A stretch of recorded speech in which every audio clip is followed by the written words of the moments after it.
What would you do, if the person you buried 7 years ago, the person you cried over, mourned, and finally accepted as gone, walked right past you one morning on vacation, holding the hand of someone you trusted most in the world?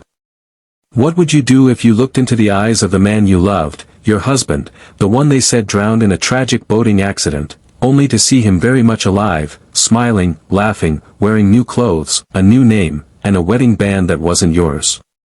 What if that man didn't even flinch when your eyes met his, didn't gasp, didn't run, didn't explain, just kept walking like you never existed?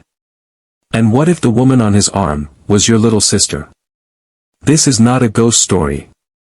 This is not a hallucination. This is not a case of mistaken identity. This is the real story of Claire Whitmore, a woman who buried her past, only to have it resurface in the most unthinkable way. A story of lies layered so deep, it took nearly a decade to start peeling them back. On April 4, 2017, Ethan Whitmore was presumed dead after a boating accident in the fog-covered waters of Mirror Lake, Oregon. His body was never recovered, but the investigation was closed. It was labeled an accident. A tragic, open and shut case. Claire mourned. The town moved on. But something in her gut never settled. And then, 7 years later, on a balmy April morning in Savannah, Georgia, in the middle of a cobblestone alley near the historic district, Claire saw something that shattered her entire reality. Her husband. Alive. Breathing. Laughing. Arm in arm with her sister, Rachel. This moment set off a chain of events that would uncover insurance fraud, identity theft, a staged death, and secrets buried by the very people Claire trusted most. But this isn't just about betrayal. It's about how far someone will go to escape their life. How deep a person can sink when lies become their oxygen. And how sometimes, the truth doesn't set you free, it traps you. This is the case of Ethan Whitmore, the husband who faked his death. And the woman who refused to let him stay dead. To understand the unraveling, you have to go back to the beginning, back to a quiet little town nestled between pine-covered hills and winding country roads. Ashwood, Oregon. Population, 3,712. The kind of town where people leave their doors unlocked, shopkeepers still wave to every customer, and a missing person is everyone's business by sundown. It's here that Ethan and Claire Whitmore built their life. They were the couple everyone quietly envied. Claire, a second-grade teacher, warm, grounded, the kind of woman who brought cookies to parent-teacher conferences and stayed up late grading papers with a mug of peppermint tea. Ethan, a self-made contractor. Ruggedly charming, the kind of man who smiled with his eyes and offered to fix a neighbor's leaky roof without asking for a dime. They met at a 4th of July festival. Claire was 25, Ethan was 29. She was sitting alone near the fireworks tent, reading a paperback novel, while he was chasing down his nephew who'd gotten loose with a sparkler. Their conversation started over a spilled soda and ended 5 hours later under a sky of exploding color. They married less than a year later. From the outside, they were perfect, the golden couple of Ashwood. But behind the smiles, cracks had begun to form. Ethan's construction business had started to dry up. A competitor from out of town underbid nearly every job he fought for. He'd borrowed money, small loans at first. Then larger ones. Some from the bank. Some from people whose names never made it into the paperwork. Claire didn't know the full extent. But she knew enough to feel the shift in him. He grew restless. Distant. He stopped coming to bed at night. He'd sit on the porch for hours, smoking cigarettes he'd once sworn he quit. His eyes began to carry something she couldn't quite place, a mix of fear and calculation. Then there was the drinking. He said it helped him sleep. Claire made excuses, even to herself. Stress. Work. Pressure. It'll pass. That was her refrain. It'll pass. But what she didn't know was that Ethan's debts weren't just financial, they were personal. And dangerous. One night in January of 2017, just 3 months before the accident, Claire overheard him on the phone in the garage. His voice was low, hushed, but firm. "I said I'll get the money, all right? Just give me until spring." The next morning, he claimed he was talking to a supplier about a delayed payment. Claire wanted to believe him. She always wanted to believe him. And then there was Rachel, Claire's younger sister. Rachel Bennett was the opposite of Claire in almost every way. Outspoken, adventurous, never stayed in one place too long. She was 5 years younger, had bounced from job to job, city to city. Bartender in Seattle. Yoga instructor in San Diego. Brief stint as a real estate agent in Miami. She had charm, the kind that disarmed people, made them lean in. But Rachel's charm came with something else, chaos. She left relationships in pieces and always seemed to show up in Ashwood when her life hit another dead end. Claire loved her, fiercely. Even when Rachel forgot birthdays. Even when she borrowed money she never paid back. She was family. In March 2017, Rachel came back to town again. Just for a visit, she'd said. Just needed to recharge. But neighbors noticed things. Ethan started jogging in the mornings, something he'd never done before. Claire found a second cell phone hidden under the bathroom sink. When she confronted him, he claimed it was for work. The call log was mysteriously wiped clean. 1 week before the accident, Ethan added a $500,000 life insurance policy to his existing coverage. Claire didn't know. She wouldn't find out until months after his death. The final night Claire saw her husband alive was a Friday. He made spaghetti. They drank wine. They talked about taking a trip, maybe to California. Maybe a cruise. For a brief moment, it felt like they were rebuilding. That night, as she went to bed, Ethan kissed her forehead and said something that would echo in her mind for years. "You're gonna be okay, Claire. You're stronger than you think." He left before sunrise the next morning. Told her he wanted to go fishing. Needed to clear his head. He never came back. 3 days later, his boat was found floating near the southern edge of Mirror Lake. Empty. Life vest still on board. Beer can wedged in the cup holder. Blood on the edge of the hull. The sheriff's office ruled it an accident. But there was no body. Only a note tucked into Claire's mailbox days later. Unsigned, typed, that read, "Sometimes a clean break is the only way to start over." She brought it to the sheriff. They dismissed it.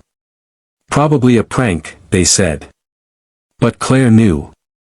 Something wasn't right. 7 years passed. Life moved forward. Sort of. Claire Whitmore remained in Ashwood, Oregon. She never remarried. She sold the house she and Ethan once shared and moved into a smaller place on the edge of town. She still taught second grade, still brought peppermint tea in a thermos, still wore her wedding ring, not because she thought Ethan would come back, but because part of her never left the day he did. The town pitied her, in the way small towns do. With long glances and silent prayers. Her name was spoken softly, like a scar. And then came April of 2024. Claire's therapist, after years of encouraging her to break routine, suggested something different, a women's retreat in Savannah, Georgia. Yoga, meditation, scenic walks along River Street, a chance to breathe again. Claire was reluctant, but she went. She arrived on a Thursday. And on Sunday morning, everything changed. It happened just after breakfast. Claire had left her group to explore the city alone. She wandered the historic district, warm spring air, blooming azaleas, the smell of sweet tea and brick oven bread filling the streets. She was walking past an old art gallery when she heard it, a laugh. It stopped her cold. It wasn't just the sound, it was the familiarity. The pitch. The breath between the syllables. She turned. Across the street, near a sidewalk cafe, sat a man in a light blue linen shirt, holding a coffee and laughing. Her heart stopped. He looked older, leaner. He wore glasses now. A beard.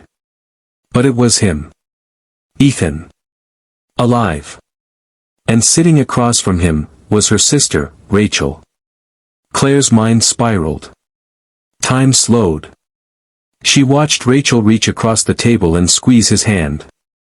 Watched Ethan smile, that smile, the one that always gave away his guilt.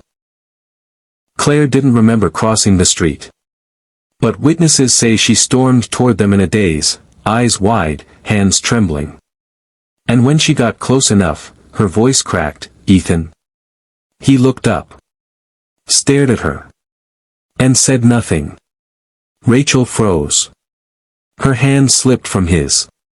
Her face drained of color. And Ethan, or the man who used to be Ethan, stood up, dropped a $20 on the table, and walked away. Just like that. Claire stood there, shaking, barely able to breathe. By the time she turned around, Rachel was gone too. Claire called 911. The Savannah Police Department treated the report as a psychological episode at first, a woman claiming her long-dead husband was alive and walking the streets. But when officers arrived and took her statement, something about her certainty, her clarity, made them take her seriously. She showed them photos. Old wedding albums. Her marriage certificate. Ethan's obituary. She gave them Rachel's phone number, disconnected. By that afternoon, Claire had filed a formal missing persons review request, in reverse. She wasn't asking them to find someone lost. She was asking them to find someone who should still be dead. Savannah PD flagged the incident and sent the file to the Oregon State Police. Ashwood authorities were stunned. Sheriff Lena Garvey, the same officer who had ruled Ethan's death an accident 7 years earlier, reopened the case. Quietly. Within 48 hours, Claire's claim triggered a cross-state inquiry. Savannah PD obtained surveillance footage from the cafe.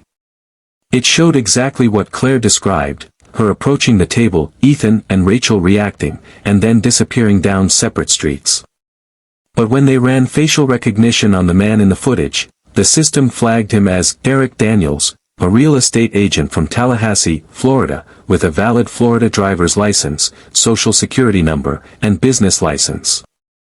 A man with no criminal record. A man who, according to all official records, had existed for the past 6 years. But Eric Daniels didn't exist before 2018.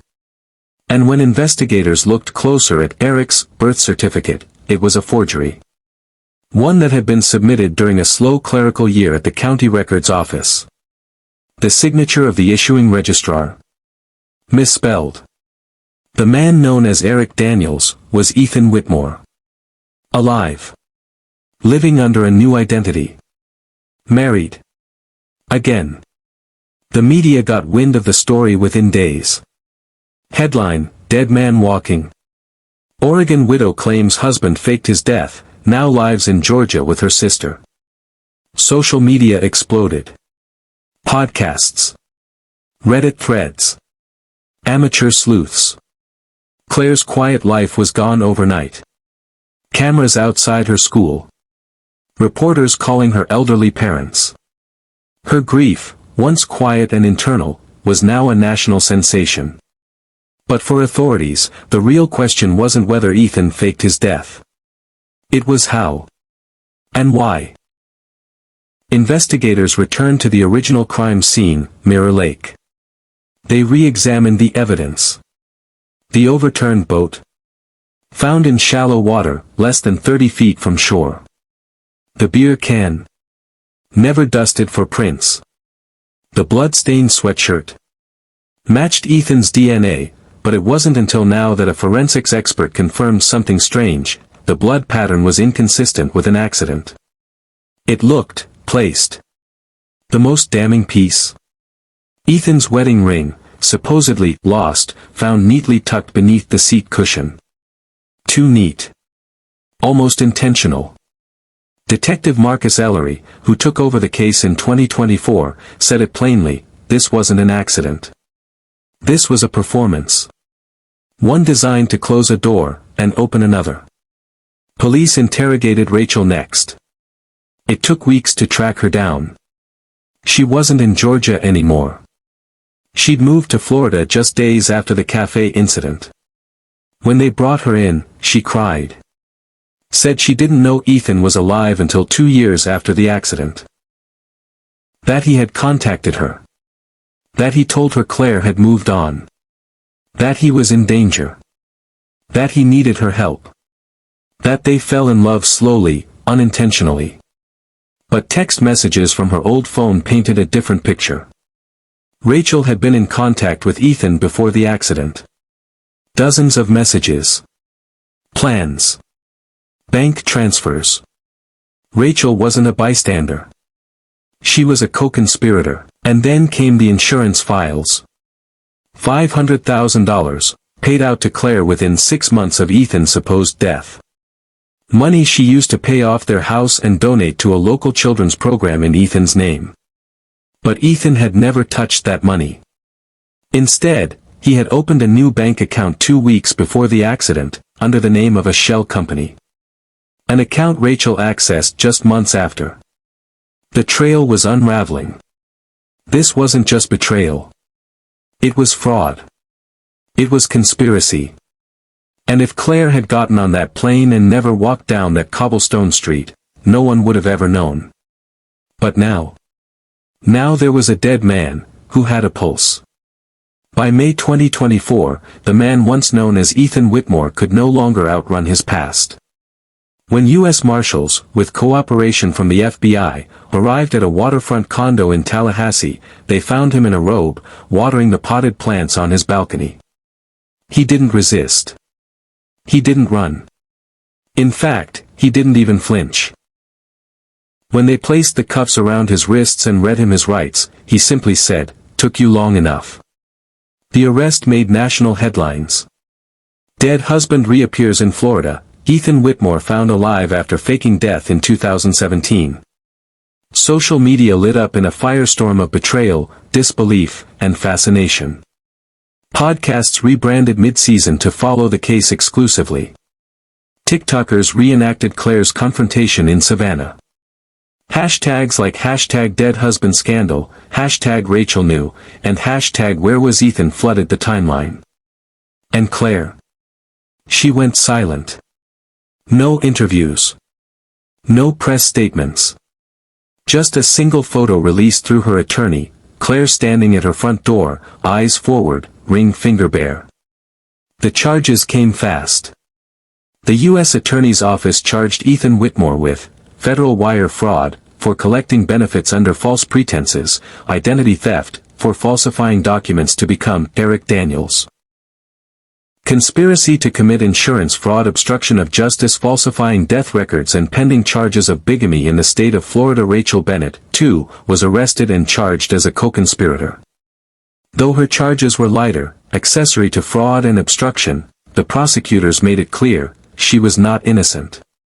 The prosecution team, led by Assistant U.S. Attorney Janine Lowell, built their case meticulously. They painted Ethan as a manipulator, a man who faked his death not out of fear, but out of calculation. They argued that Ethan orchestrated a phantom drowning, using Rachel to help stage the scene while he disappeared across state lines. Claire, they said, was not only a widow in mourning, she was his greatest alibi. They introduced damning evidence, a typed confession Ethan had written in 2017 but never sent. Security footage from a Greyhound station showing him boarding a bus in Portland the night after his disappearance. Multiple forged documents, all bearing a handwriting analyst's confirmation, the penmanship was his. And a testimony from one of Ethan's former debt collectors, who admitted to receiving a final cash payoff weeks after the incident, a deal to disappear. But Ethan's defense team, led by celebrity defense attorney Maxwell Croft, spun a different tale. They argued that Ethan had suffered from an undiagnosed mental health crisis triggered by financial trauma and PTSD from a violent loan shark encounter. That he believed disappearing was the only way to escape danger. They said Rachel was misled, that Ethan manipulated her as much as he manipulated Claire. That she believed he was divorced and on the run from dangerous men. Their wildest claim? That Ethan never meant to collect insurance money, that the life insurance policy wasn't intended for fraud, and that Claire had moved forward with the claim too quickly. Gaslighting, in legal form. But the prosecution hit back. Claire testified. She took the stand in late October, stoic, calm, but undeniably raw. She told the court about the marriage, the night of the accident, the years she spent grieving someone who, she now realized, had chosen to leave her. She looked Ethan in the eye once during her testimony. Just once. And when the defense tried to rattle her, suggesting she might have benefited from the policy, Claire simply answered, "He left me for dead, not the other way around." Outside the courtroom, the trial became a cultural phenomenon. Daytime talk shows dissected every testimony. Rachel's old social media accounts were ransacked. A letter Ethan once wrote to Rachel, found on her laptop, was read aloud in court. "If this works, we can finally be free. Claire will move on. They'll all move on. We'll disappear like ghosts into the water." The jury deliberated for 4 days. And then, the verdicts came in. Guilty. On all counts. Ethan Whitmore, or Eric Daniels, depending on who you asked, was sentenced to 18 years in federal prison, with eligibility for parole after 12. Rachel Bennett, in a plea deal that included full cooperation and public apology, received 5 years probation and 2 years of house arrest, with community service and mandated therapy. The courtroom fell into a strange silence as the judge read Ethan's sentence. Claire, who had returned to her seat, wept quietly. Not because he was going to prison, but because, after 7 long years, the ghost had a face again. Reporters hounded Claire as she exited the courthouse. One asked her if she regretted going to Savannah. She stopped, met the reporter's eyes, and said, "That trip didn't ruin my life. It uncovered the lie I'd been living. I didn't lose Ethan that day. I found myself." And with that, she stepped into the waiting car, and disappeared into the crowd. The trial that followed Ethan Whitmore's arrest captivated the nation. Courtrooms, once quiet halls of order, became charged theaters of emotion and betrayal. By the time the jury was selected, it was already clear, this was not going to be an ordinary fraud case. It was a deeply human story of grief, deception, and unthinkable betrayal, one that blurred the lines between love, loyalty, and criminal intent. Prosecutors knew they were holding dynamite in their hands. Their strategy was simple: show Ethan as a man who didn't just vanish, but who engineered his disappearance with surgical precision.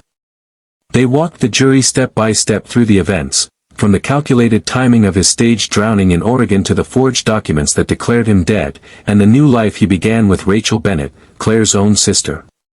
Every detail was laid bare. The staged drowning was no accident. Ethan had drained a hidden account just days before he disappeared. There were photos, time-stamped and dated, of him boarding a bus out of Portland that very night. For years, he lived under an alias in Florida, moving quietly, deliberately, always just far enough from suspicion. The prosecution's case was a wall of evidence. They introduced forensic analysis of altered death certificates, traced burner phone activity back to Rachel's home, and presented emails from Ethan's hidden laptop, drafts never sent, but damning in their detail. One message revealed he'd considered faking his death more than once. He'd been planning this long before the accident at the docks. It wasn't a breakdown. It was a blueprint. The defense, led by a seasoned theatrical attorney, attempted to spin the narrative differently. They painted Ethan as a desperate man unraveling under financial pressure and trauma.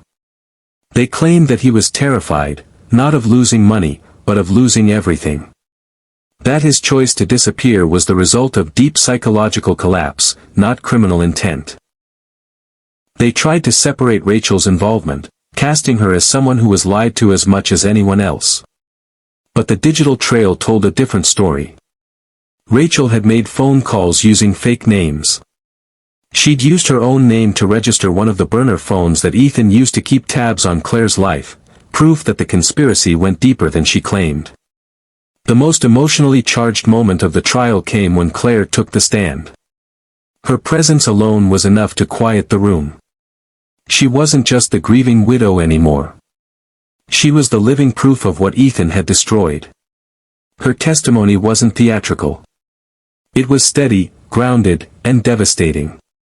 She spoke of the years spent grieving, the nights of unanswered questions, the therapy, the breakdowns, and the slow, painful rebuilding of a life she believed was stolen from her by tragedy. And then, the day it all crumbled, when she saw him, alive, laughing, on a beach in Savannah. The courtroom held its breath as she spoke. The betrayal wasn't just legal, it was deeply human. And the jury felt it. Rachel's testimony followed days later. She cooperated as part of a plea deal, offering her version of events. Her story, while emotional, lacked the clarity or remorse the prosecution expected. She claimed she had been manipulated, misled into believing Ethan had left Claire legally. But the evidence, including emails and financial transfers, showed that Rachel had been involved far longer and more directly than she admitted. Closing arguments were electric. The prosecution connected every dot, tying Ethan's financial collapse to his decision to vanish, and his reinvention with Rachel as not just selfish, but criminal. The defense, by then grasping for momentum, returned to emotional appeals, suggesting Ethan had already paid with his own soul, his own freedom. But the jury saw through it. After 4 tense days of deliberation, the verdict came down. Guilty. On all counts. Ethan Whitmore was sentenced to 18 years in federal prison, with no possibility of parole before 12. The judge called his actions a meticulous betrayal and a masterclass in deception. The sentencing was met with a silence that settled over the room like a fog. Claire sat in the gallery, motionless, her expression unreadable. The man she once loved, the man she buried, was now legally condemned. Rachel Bennett's sentence followed shortly after. She received 2 years of house arrest, 5 years of probation, and mandatory community service. The court acknowledged her cooperation, but did not excuse her complicity. Outside the courthouse, media swarmed. Public interest in the case had reached a fever pitch. The story wasn't just about fraud anymore. It was about the fragility of truth, and the unbearable weight of discovering the person you loved was never who you thought they were. In the weeks following the verdict, Claire remained largely out of sight. She issued no public statements, gave no interviews. But for those who knew her, it was clear, justice may not heal every wound, but it had finally drawn the line between truth and lies. The trial was over. But for Claire, and for the millions who followed the case, the impact would echo far beyond the courtroom walls. And with that, the twisted saga of Ethan Whitmore's deception comes to a close, a case of betrayal, manipulation, and a search for truth that spanned years, leaving scars that may never fully heal. Thank you for joining us as we walk through this heart-wrenching story, piece by piece. The search for justice may be over, but the story of Claire's loss, Ethan's choices, and the toll of hidden truths will linger long after the final gavel fell. If you found this case as shocking and thought-provoking as we did, we'd love to hear your thoughts. Please leave a comment with your opinions. Did you believe Ethan's story, or was he always a master manipulator? Hit that like button if you're moved by this tale, and don't forget to subscribe for more gripping true crime stories that go beyond the headlines. Share this video with friends or anyone who loves a good mystery, and together, we can keep uncovering the stories that the world sometimes forgets. Thank you again for watching. We'll see you next time.